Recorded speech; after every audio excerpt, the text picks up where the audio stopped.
fellow Africans across the continent and in the diaspora.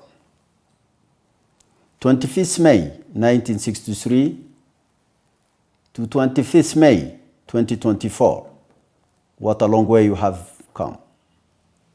Africa has freed itself from the yoke of colonialism and the appalling system of apartheid. Its intellectual, scientific, and cultural resources have been immensely developed, diversified, and enriched.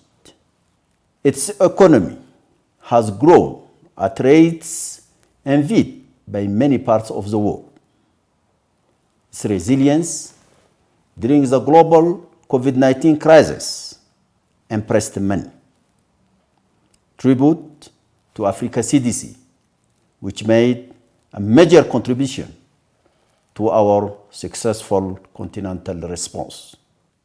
Clearly, Africa's demographic explosion, its social constraints that are resistant to the demands of the new world, the continuing deterioration of our climatic conditions, the various forms of foreign interference in our internal affairs, the permeability of certain categories of its elites to foreign discourse, and the obvious shortcomings in terms of governance have not helped to transform the above-mentioned positive assets into factors of social justice, equality, and inclusive prosperity.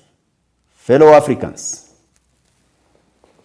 Africa Day, which we are celebrating today, is certainly, as I often say, an opportune moment for reflection. Certainly to assess how far we have come, but also to reflect on the road ahead. I would like to take this opportunity to address not only governments and official institutions, but also the youth and the women of Africa. Liberation and progress in development and integration are now a reality.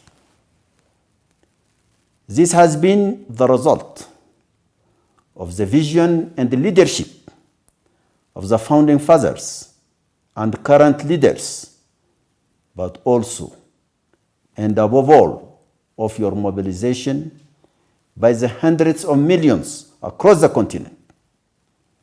Your many sacrifices, your unshakable endurance to ensure that the sun shines and warms planet Africa.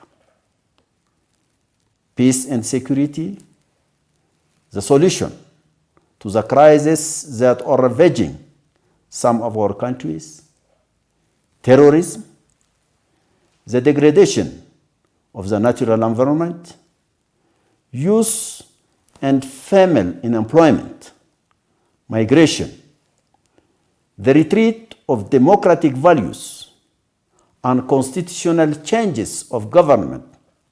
All these require a real increase in mobilization, sacrifices, and coherent struggles to put a definitive end to all of these evils.